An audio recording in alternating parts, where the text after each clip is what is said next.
You're listening to the Talking 20 podcast. This podcast is for you if you're in your 20s and you're thinking, what the hell am I doing? We've all been there, and we want to talk about it. We're your hosts, Bridget O'Rourke and Mary Margaret Courtney, and we sit down with fellow millennials to chat about their journey and hear what they've learned along the way. Let's get started.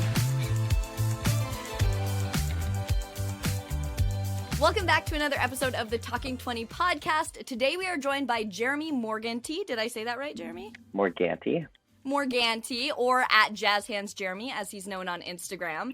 And I only know Jeremy from creeping his social media in preparation for this episode, but boy, does this guy look like he lives the dream. His profile displays lots of traveling to places like Hong Kong, where you lived, and Berlin as well. He currently lives in England in the UK, but is from Ottawa, Ontario. I believe that's correct. Yes? Yep. So Jeremy is a dance teacher, a choreographer, and a performer. How long have you been dancing for, Jeremy?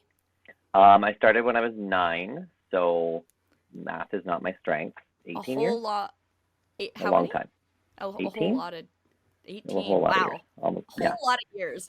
So we're going to get behind the scenes of his profile in this episode, get a little unfiltered, and see what his life is actually like. We'll talk about traveling and living abroad, moving to a different country, and of course, Jeremy will offer his advice on what he's learned throughout this wild ride of his 20s. So buckle up, it's going to be a good one. Welcome to the show, Jeremy. Thank you. And sorry, we should have said this before we started recording. Sometimes the videos might lag, or you might see one of us, including yourself, go out, and it's just the app doing its thing. It's putting the audio quality first. So don't worry if one of us disappear randomly. Cool. Great. All right. Cool. So like I said, I know Jeremy from Creepin' Him. So how do you guys know each other? We went to college together, yeah. Yeah. SLC represent. SLC, St. Lawrence College, a school in Brockville, which is like a super random little town in Ontario, where I was in. You were 1 year behind me? You were 2? I'm 2. You were in 3rd year when I was in 1st. Oh, okay. See, the guys get to be, when we were there, the guys got to be in shows years ahead of them. So I always got so confused at like what year you were in. And then because you were such a talented dancer, you were always doing it just seemed like you'd been there way longer because you were getting all the cool spots on the show. Why did the guys get to be in the shows ahead of them? Penis privilege.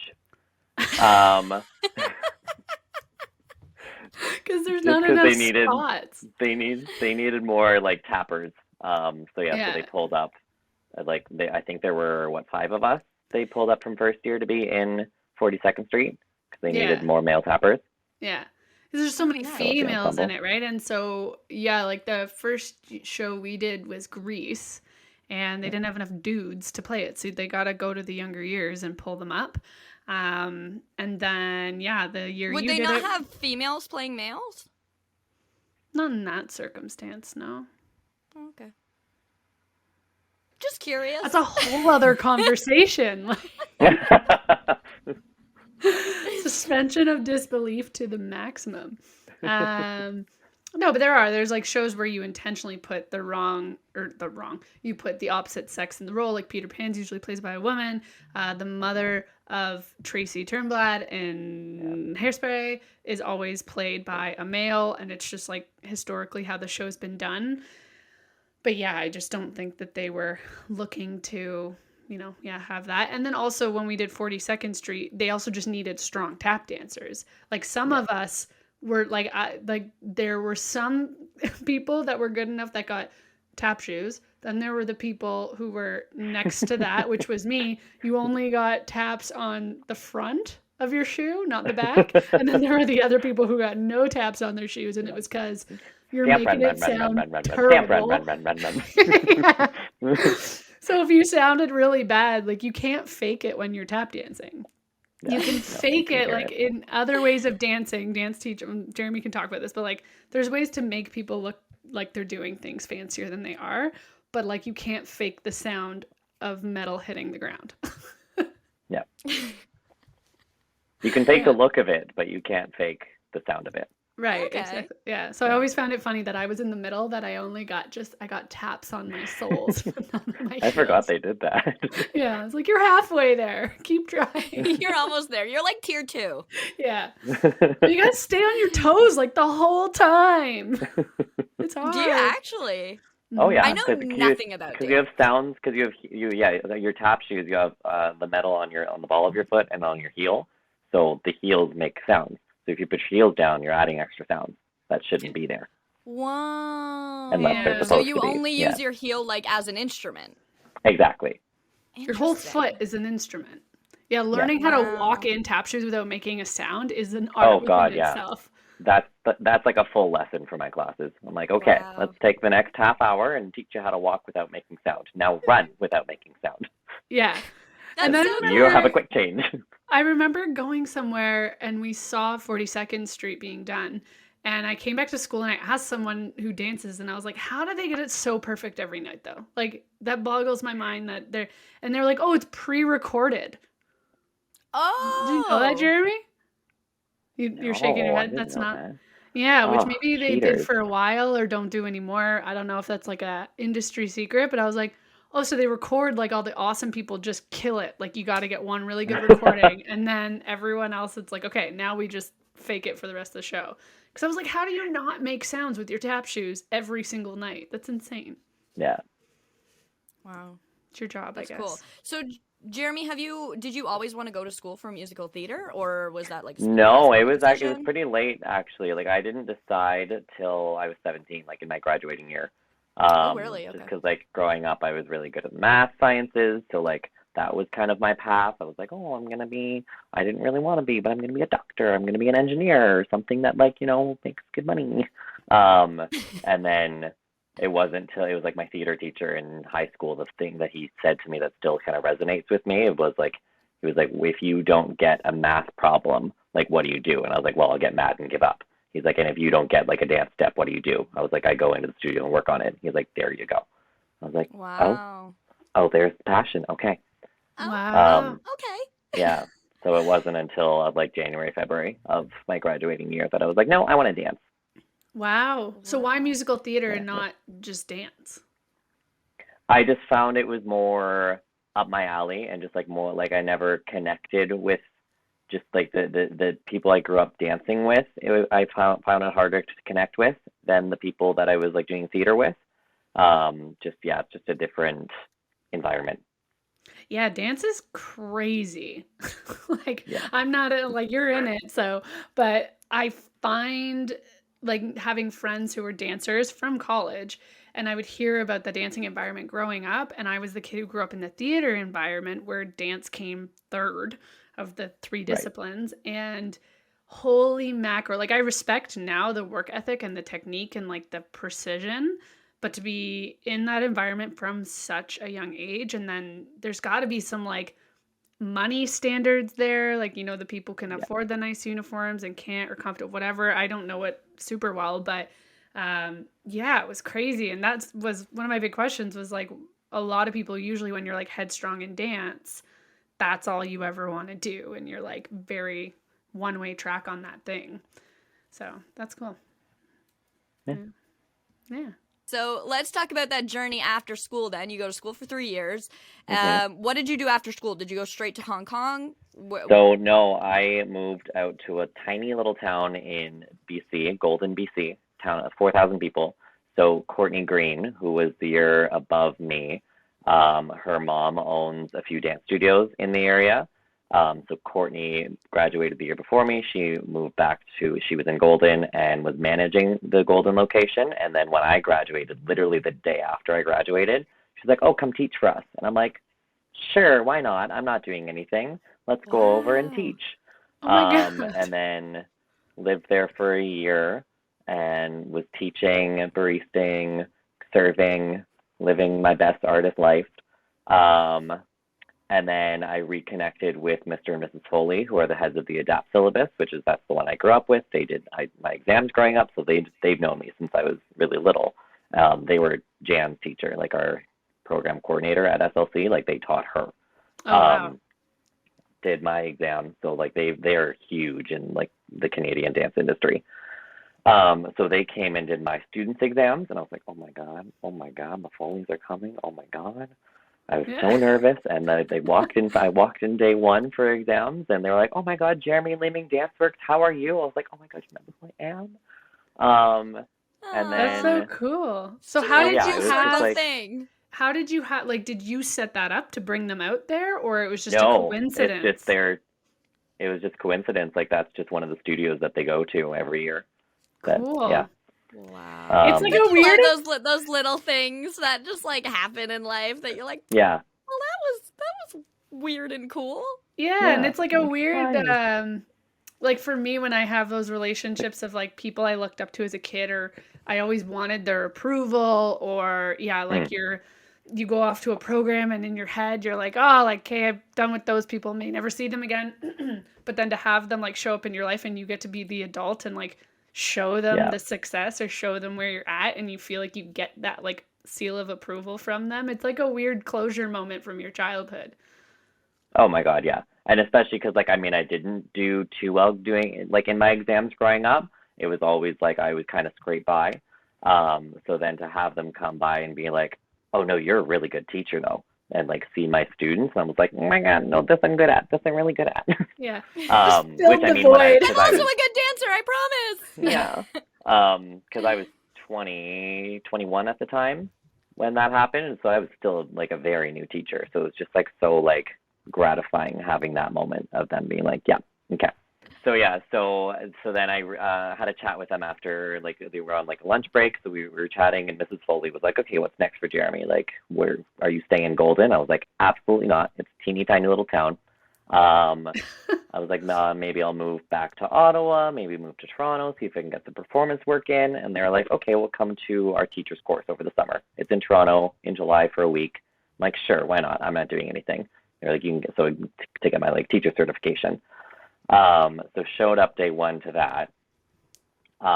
And then they like pull me aside after class. They're like, come talk to us. I'm like, but I just got here. Like, what did I do? Am I in trouble already? um, All the and childhood fears then come back. oh my God, right? Like I was just like, oh my God, I'm not flexible enough. I'm sorry. I stretched, I promise. I'll work harder, I swear. But yeah, so we were doing like our junior work all that day, and it's just like cardio, cardio, cardio. The aircon was sorry, that's a very British term. The AC, it was broken in the I love that. it was broken in the studio. And so I'm like sipping a Coke to like restore my sugars from like dancing all day. And Mr. Foley's like, "Do you want to move to Hong Kong?" I was like, "Sorry, what? What's that? Where's that? What's Hong Kong?" What's that? Um, so the studio Is it owner maybe? in Is it Hong another tiny town in BC? please God, no. But yeah, so the studio owner in Hong Kong had emailed him being like, if you know of anyone who's like a good fit for us, who knows the syllabus really well, like our jazz teacher just handed in her notice and we need someone new. And they sent me. Whoa, the Wow. timing of all of that. Right? Yeah. So how Wow. did that like what was that mental transition like? Like did you get up and move the next day? How did you decide that that's what you No. wanted, that was the path you wanted to do? Like it was because I wasn't going to teach. Like my goal was performing. And then like when I started teaching in Golden, I was like, okay, this is fine, but still performing. I want to perform. And then just once I started doing the teacher's course and I was like, and like actually kind of knew what I was doing a little more, I was like, okay, maybe we could do this. And then just like once he asked me that, I'd like, and just having him have that faith in me to go into this like top studio in like a huge city and like a different part of the world was just like, okay, we can do this. Yeah, and like can't And say no to this, I will regret it. no, exactly. And yeah, I was Yeah. 20, I had just turned 22. I was single, like no like ties. I'm like, if I'm gonna do Wow. it, now's the time to do it. Yeah. Absolutely. So it was like it was a year later I moved. So like it's just like talking with the owner. I was supposed to move that January, but then the teacher decided to stay till June, like to finish out the year. So then I would move the year after. So before this moment, are you someone that considered yourself like a traveler and you wanted to go out and see the world? You wanted to No. work? None of it. No, this was so out of character for me. Like I'm very much a nester. I was like, I hadn't even really traveled that much. Like in growing up in high school, like because at any time we had opportunity to travel, it's like, hey, let's go to competition.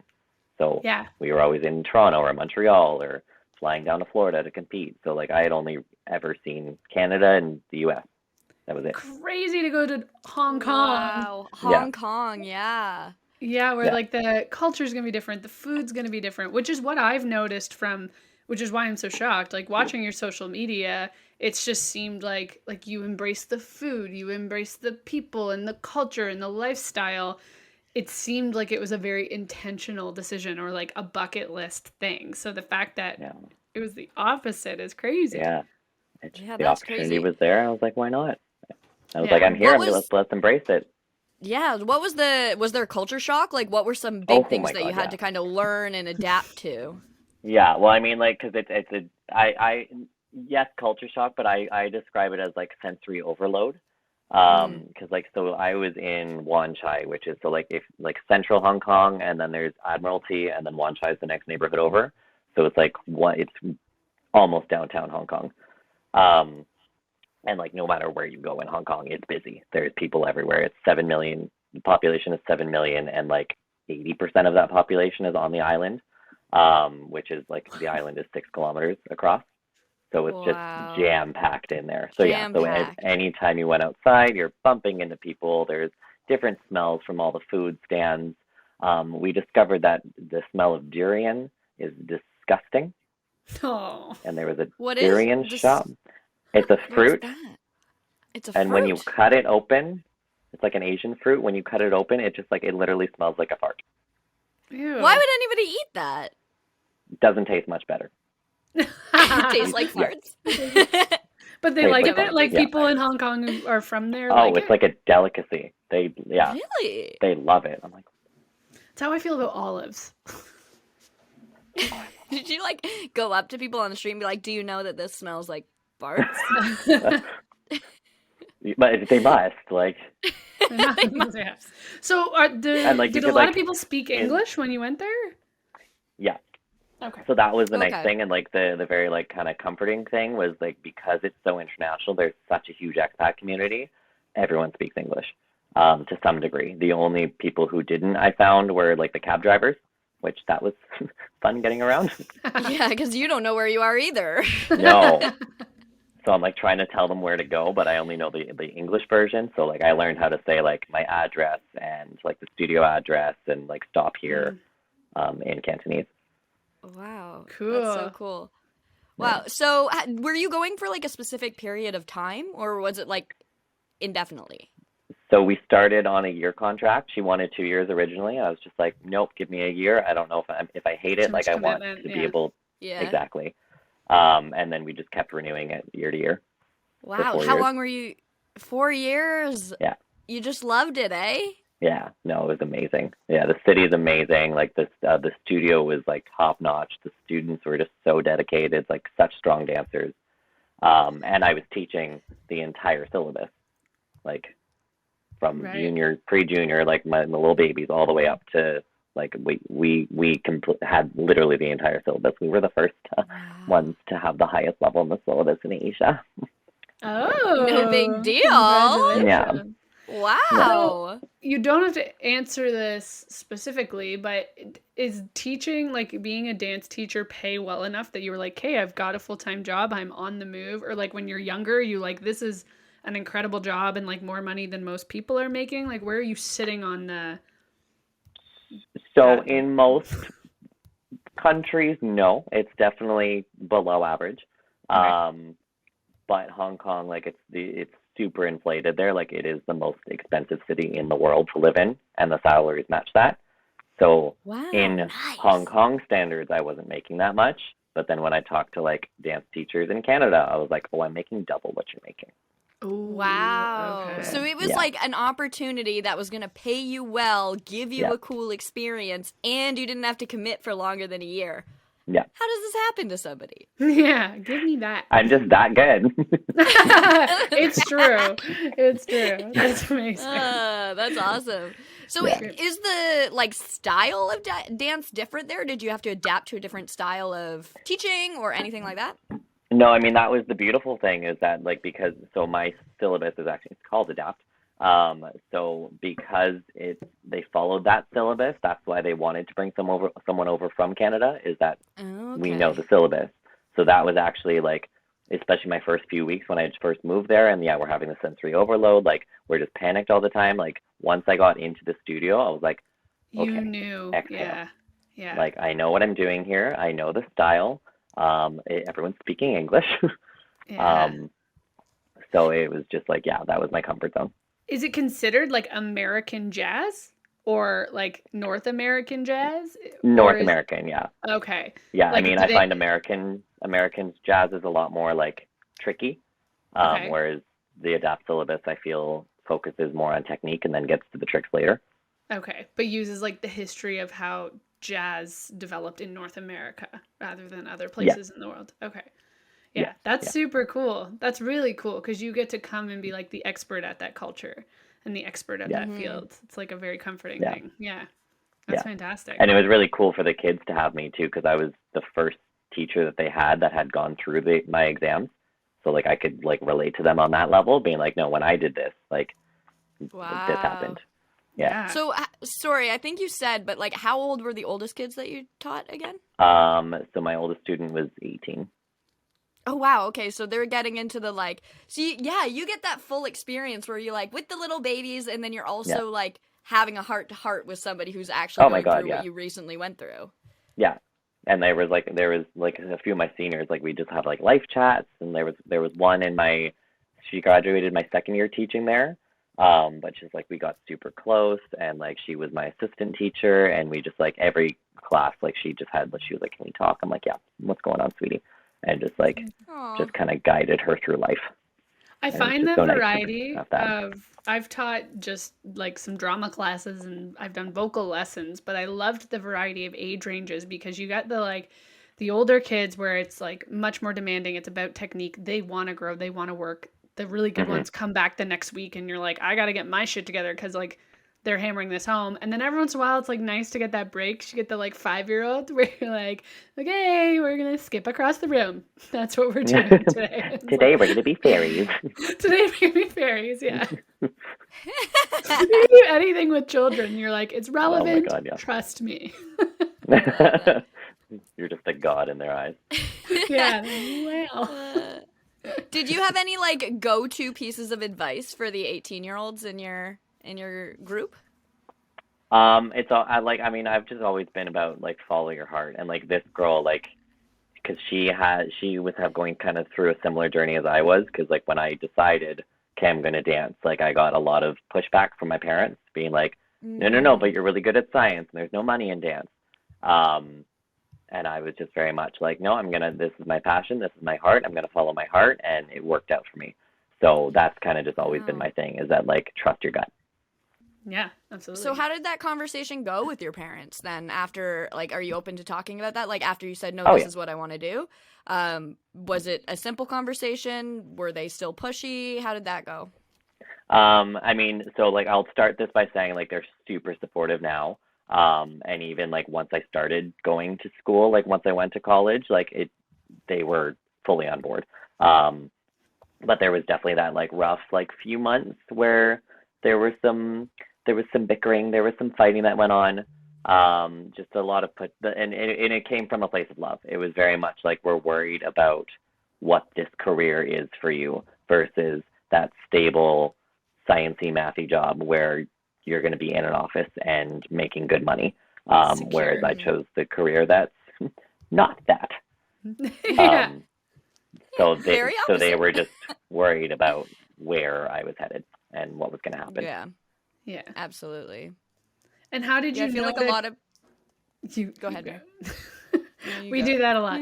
How did you know in that moment, like when you're having such a rough conversation? We talked to someone the other day who had a very similar situation, and she was crying, telling us about how just telling her parents, like, I can't do it anymore, was so hard because they're her guiding light and they're the people where, you know, like if you have a good relationship with your parents, you kind of always seek their opinion. You tell them something and you're kind of looking to see like, do they agree with this or not?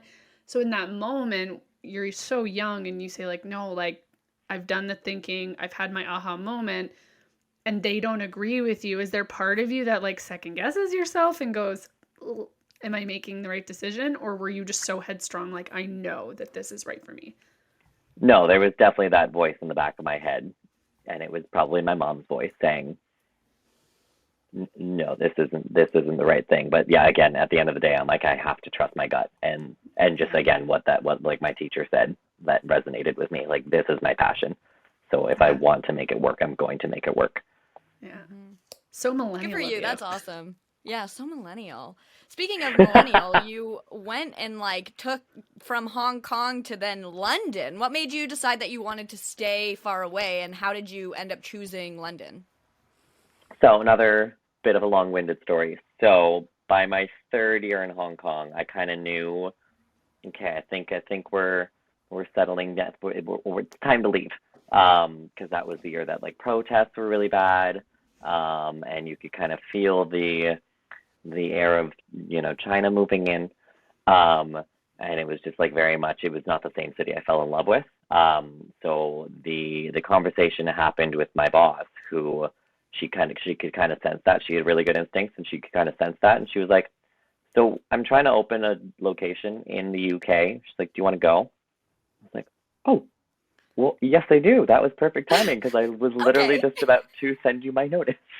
Tell you I'm leaving. Wow. Whoa. Yeah. And she was like, yeah, I could kind of sense that. So we were trying to open a location here, and then I think the plan was that I would kind of manage. We never got deep into this conversation, but I think I was going to like manage. She would be the owner still and kind of float between Hong Kong and here. And then, so that was the original plan. And then I was like, oh my God, amazing. The UK, that would be like the dream. And then fast forward to the end of that year, and then that was the year COVID started. She was like, okay, we can't do it right now. I'm like, okay, let's stick it out in Hong Kong another year, see what happens. And then that was, you know, COVID continued, and she was like, okay, I don't feel comfortable doing this until I can travel freely between the two of them. Mm-hmm. And by, I want to say March of last year, I emailed her being like, hey, what's going on? Are we doing this or no? And she was like, no, not this year. I was like, okay, well, I'm done with Hong Kong. I feel like I've learned everything I needed to learn. I accomplished everything I was meant to accomplish. And it's time for my next chapter. So I was like, I'm going to go over to London and freelance, see what happens. Wow. So you're freelancing risky. There now. Yeah. Yeah, that is risky. How was that mental process for you? To go from something so stable that you originally loved to just taking the leap? Yeah, well, it was very much like a pros and cons list. And Bridget's it was like favorite thing. My favorite thing. But yeah, it was just like all the pros were like about work, and then all the cons like of staying in Hong Kong was about life, like just the culture and stuff, and just like I was like, okay, work happiness, Jeremy happiness. Yeah. So I chose Jeremy happiness. Yeah. Wow. Good for you. So I do have a question. When, like, even going into Hong Kong, what's the work visa situation? Like going from Canada, Hong Kong to UK? Right. So going to Hong Kong was like my boss sponsored me. So you have to have full-time work to be able to move there and get a visa. Okay. You can't just go over and be like, I'm going to freelance. Yeah, that's not a thing in Hong Kong. Okay. So my boss sponsored me, brought me over on a full-time visa, and then you just renew it every year. And then coming here, because I'm under 30 and from a Commonwealth country, you can apply for what's called a youth mobile visa, which means that you can come in for 2 years and you're allowed to freelance for up to 2 years. Oh, cool. Wow. Is that the same thing that... Wait. Never mind. I'm confusing it with... Australia there's some sort of thing with Australia why people go there as well. Is that the same thing? It's the exact same thing, yeah. Oh, okay, cool. Oh, cool. Yeah, same thing, youth mobile, because, again, it's just under that Commonwealth umbrella. Nice. So was that an easy thing to apply for? I mean, It was pretty straightforward, because, you just go on, and, once you're on the website, you just fill out the form, but it's, coming from Hong Kong, I needed a tuberculosis test. That was fun to get. And because so many people were leaving Hong Kong at the same time, like my appointment, like thank God I looked into it super early, but like the next available appointment was in like 4 months. And I was like, oh, Why were that's people cutting leaving? it close. Because just with everything going on with protests and politically going on, so a lot of people left Hong Kong that year. Okay. Wow. What? Yeah. Okay. What is involved in a tuberculosis test? Sorry, I just have to I ask wanted that to know that too. quickly. Oh, I don't even remember. Was it a swab? I think it was a blood test. Ooh. He's like, I blacked out. I have no idea. I just blacked out. And I was doing so many COVID tests at the same time too. I'm like, I don't know, what test was that? Like, Which I hospital don't know was what that? hole this swab's going in, but whatever. Now that you're in London, different times, different problems, but which had more COVID restrictions? Oh, Hong Kong for sure. Okay. Like oh my lockdown, God. When I got here, like, sorry? Like lockdown, don't leave your room? So Hong Kong, so I feel like at the beginning of it, Hong Kong was the best place to be because there was never actually a full lockdown. There were restrictions, like restaurants stayed open throughout. You could always go out for lunch. They closed at 6. That was like the most restrictive it got, and 2 people max. But just because like mask wearing was already part of the culture. So as soon as people were like, oh, there's this new like disease out, everyone had a mask on. Right. Cool. That's the way it was. And they got hit by SARS really bad. So they knew kind of how to deal with that. Yeah. They already worked through that politically. Yeah. Right. And there was no, like, the government never had to mandate, never had to have a mask mandate. That was hard to say. Yeah, government never had to mandate it just because they were like, okay, this is what we do now. Wow, that's interesting. Such a different it's like, mindset. Yeah. When I got here, like it was a shock for me because like the day I landed was the day everything opened up here.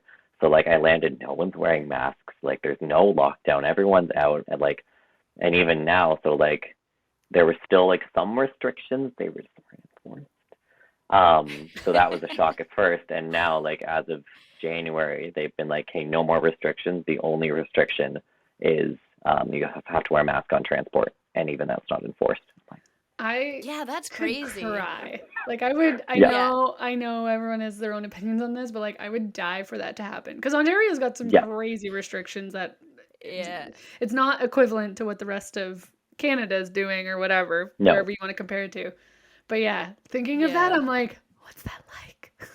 Yeah. My sister also moved over to the UK and she was with us she came back home over Christmas and then went back to the UK and like there are festivals that she can go to. She can fly to Spain for the weekend. She can go out to a bar and see her friends. And I'm like, they don't have to wear masks. Like I'm like, that is a completely different world than here now. And the first time I walked into a club, it was October, November. First time I went out, and I was like, it is packed in here. No one's wearing a mask. What's a club? What's a club? Like I can safely say I haven't been to a club in at least 5 years. 4 years. Let's be conservative. Yeah. 4 years.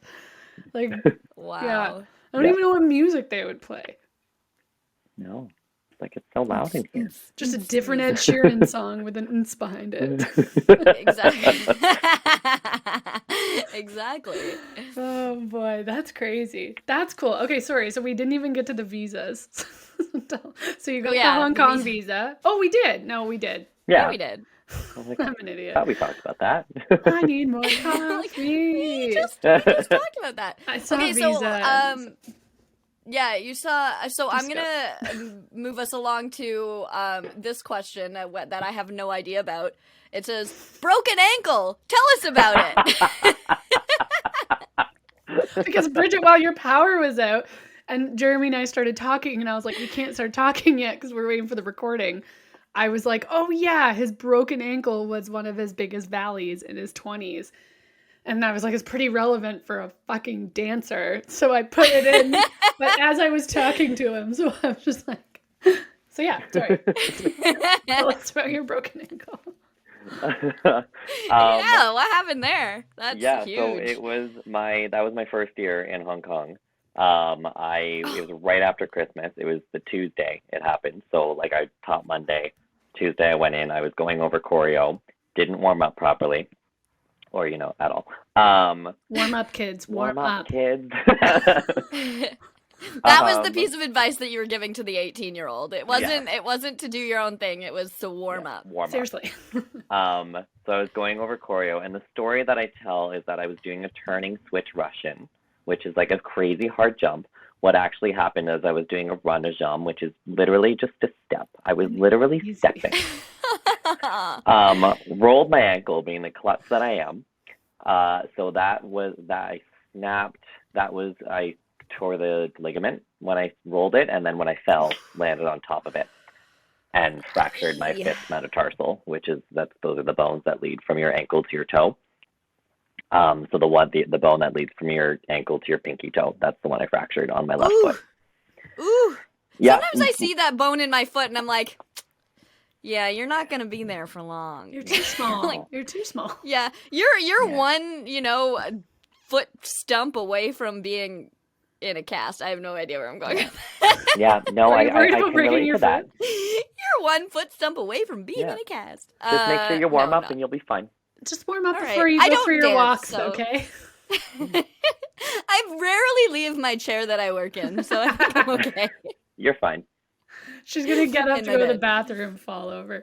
Yeah. So, okay, so you broke, I have weird question, medical questions, not medical, but just like anatomy questions. So you fall, does it hurt immediately, or does it take a while to realize it's really bad? Because sometimes people continue to dance and then find out an hour later they were dancing on a broken foot or something.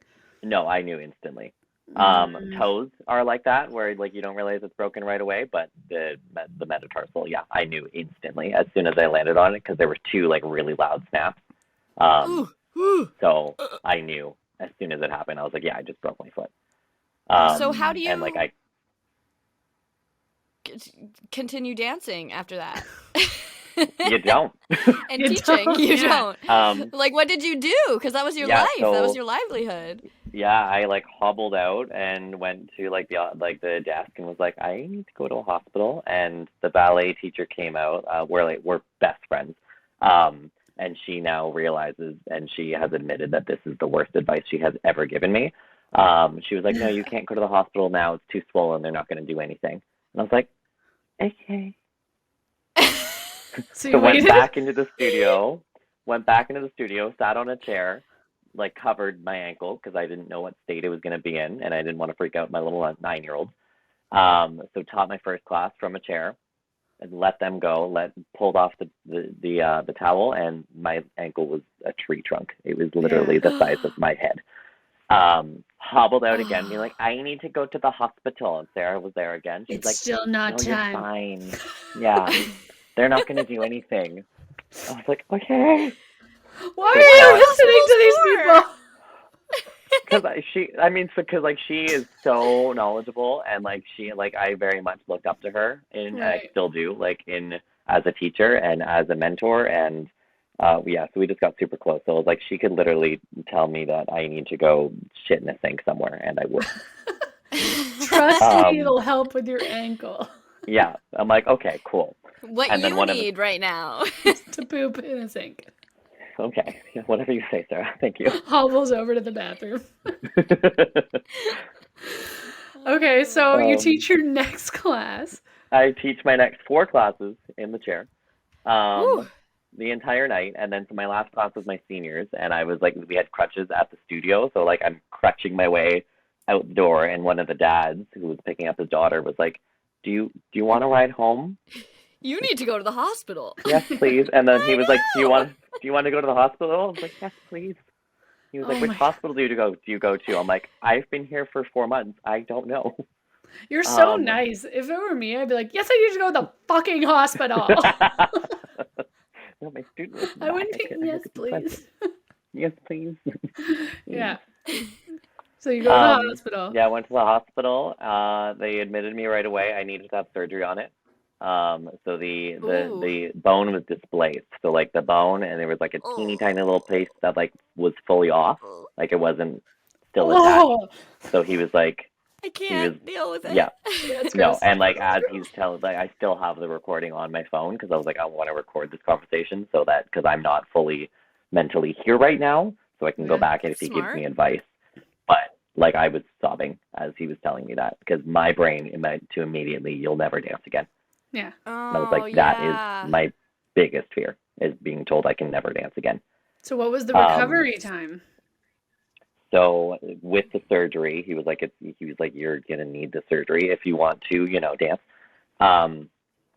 So I was in a cast for 2 weeks, and then in a boot for 4, and then physio for like a good 6 months after that. And you're just 4 Wow. months into living in a new city with culture shock.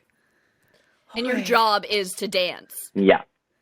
And Wow. we had just, like that week, we were starting rehearsals for competition. We went to a competition in LA every year, and my boss asked me to do like the senior contemporary and the junior jazz number. And I'm like, so I had to choreograph that from a chair. Wow. Yeah. What did you learn about like your experience? What did you learn about yourself during that experience? Having to teach vocally. Have like a handicap.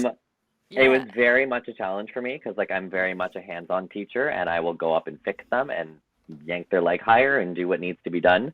So there were times where I was like, "You come here," and like I'd be like, "Go to your attitude," and like fix them, like make them run over to me, or I'd like wheel over, be like, "Wait, hold it." Just coming at them. But no, I feel like it actually did round me out as a teacher because I feel like before I was very much a demonstrator, whereas this like forced me to sit and like watch them, and like even now I'll like squat down and just see them from a different level, and I'll see like a leg isn't stretched that I didn't notice before, or a hip is out of place that I didn't notice before. It's also given me the ability to choreograph while in a coffee shop or on a train because I can choreograph from a chair now. Does that happen often? Here, yes, because the commuting time is it's a bit. On the tube. On the tube. On the tube. Mind Takes a the while. gap. For those of you who haven't been to London, when you get on the tube, which is the subway, there's a lovely lady while everyone's rushing in and out and not being very nice all the time. And there's a lovely lady going, mind the gap, because there's a nice I think gap there's between a the tube and the wall. documentary on her. Oh, really? Yeah, there is. I would think so. totally There watch is a that. documentary on one of the subway. I don't know if it's Toronto or I don't know where it is. New York. I'm not sure. But the person who's the voice. That's fantastic. Yeah, What a brilliant it's cool. documentary idea. Right? Yeah. Oh, that's right. good stuff. Yeah, so that's crazy. Like that, changing your perspective on what your job is going to be, how to keep things moving. I mean, especially as a freelancer now, when you feel restricted, I personally feel that as like a business owner, sometimes you're like, this is all up to me to make my rent or, whatever, my future and my bills and all these things that kind of get set in place when you have a full-time job somewhere. But there is something about going through an experience like that of, okay, you're now literally restricted by a cast and you have to persevere through. What are some like character traits that have come out of you? Like you just talked about the physical things of the job, but did it bring out a side of you didn't know you had? Was there like a strength there that you found? I mean, yeah, it definitely made me appreciate what I do more. And I think that's probably actually what made me fall in love with teaching, because like I had to still go into the studio and teach, and like honestly, like that saved me. Going in and seeing those kids' faces every day and having them come in and be like, how are you? And just those little things. And just having them be so compassionate, and just keep going and keep showing up. And like it just made me fall in love with what I do, was just that dark time, having that light. Yeah. Oh, I love that. Small but kids important. can do that to you. Yeah. Mm-hmm. Yeah. That's awesome. So, shall we get into the millennial mindset over here? Yeah, let's do it. Okay, All right, take it away. I mean, I feel like we kind of answered this question because you were talking about your parents and school and stuff, but I wanted to kind of talk about, so a lot of people would look at your life from the outside. We're going to talk a bit about social media here or probably a lot, but about the filter that it puts on life and what it looks like versus the reality. And there are some people that are born with or they grow up with families that, you know, tell you to take risk, think outside the box, or, you know, they move a lot. So they're used to being in like broken up systems.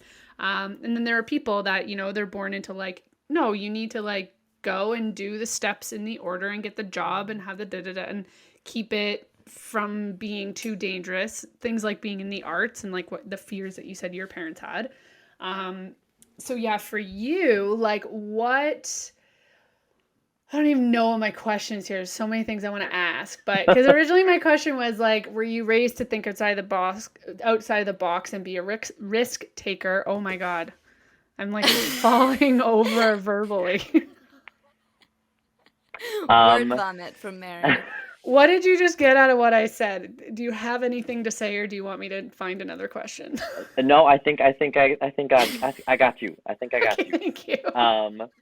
But yeah, my parents were very much like, they're very much planners. They're very, I mean, I'm the same way. So I feel like I had like a nice balance where it's like, here are the steps, but then it was also, and it was more from, actually no, both of them were like this, but yeah, it was very much, here are the steps, here's your life, but do what makes you happy and do you, and no matter, like, don't apologize ever for being you. And it was things like my dad's very emotional and he'll cry, and he's like, men can cry, fuck them. He's like, if you're gonna cry, cry. If you want to be emotional, be emotional. And it was like, it was very much like that upbringing where it's like, never apologize for being yourself. And like, he'd go out and he still does that. He's just like, oh, my dad's a character. But he'll go out and he'll be like we'll be at the cash at the grocery store, and he's just like cracking like bad dad joke after bad dad joke, and I'm just like, oh my God. But it's just like, he just taught me to never apologize for being you. That's amazing. I love that. It sounds like you have a really close relationship with your parents. So what was that like moving away? And when you go back and see them, like how do they feel about the fact that you moved away? It was, so they were upset, obviously, but like they knew it was the right step for me, and they've always supported me. Like going to Golden was they were a little hesitant because it wasn't. I was teaching 2 days a week and like working a part-time job. So they were a little worried about that.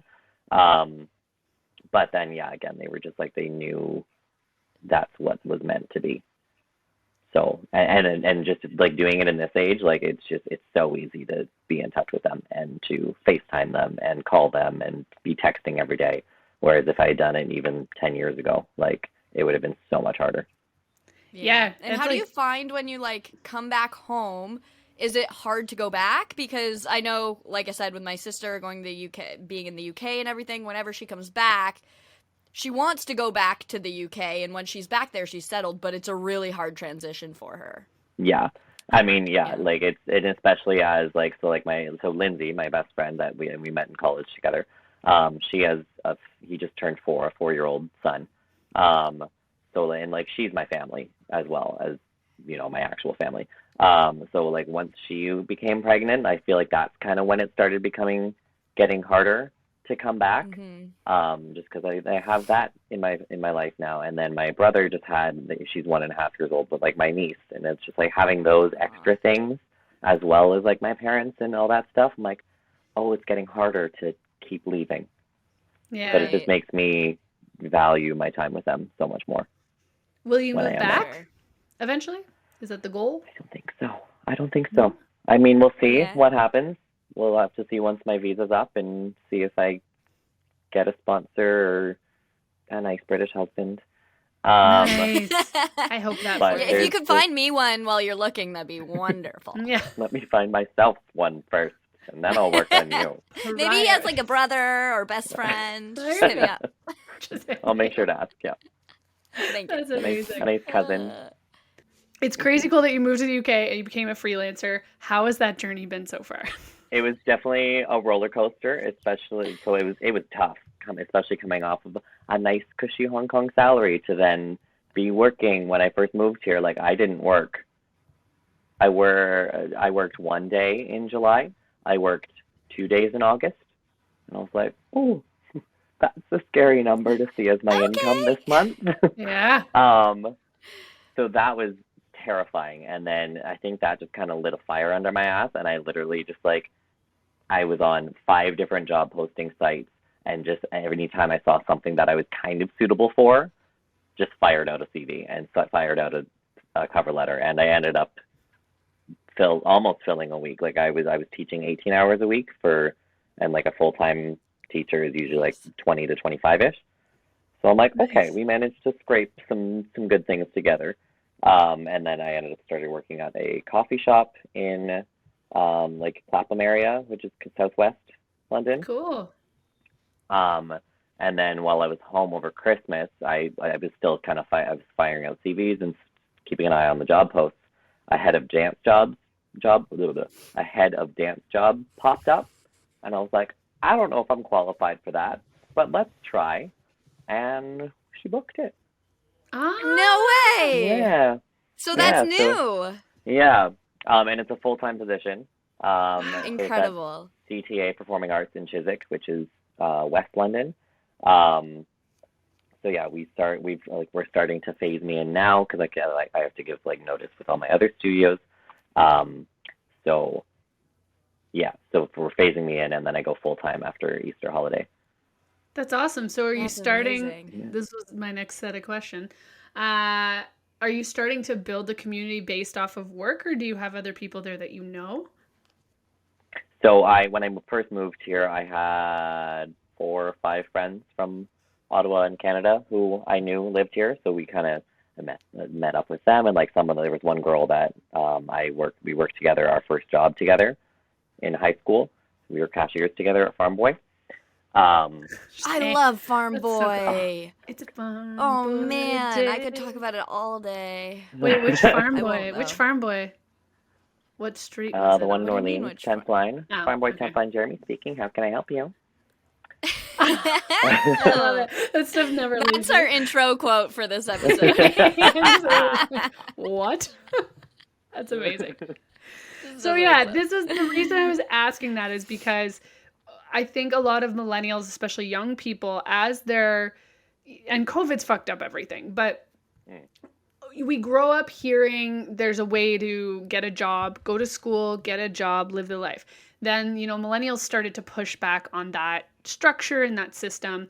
And now what we're seeing a lot is people saying like, work for yourself or get a remote job so you can travel and blah, blah, blah, blah, blah. But there's always downfalls to those things. It's really hard. It's scary. There are those moments like you said. And the one thing I think that is different now is we do have this asset of connecting and communicating with the entire world via social media. So when you go to this new place as a freelancer, you have this additional tool, but it can also work against you sometimes. And, you can end up looking at the world and going like, I'm missing out on so much because I'm living in the UK and I just feel lonely. It doesn't look as great as it's supposed to feel, all those things. So for you, I just want to know if social media has been an asset with building that community and building that work, or, can it be that thing that presents you as like more successful than you are? Yeah, well, I mean, because I very much filter what I post on there. So there were some very dark, scary nights where I was like, Jesus Christ, what have I done?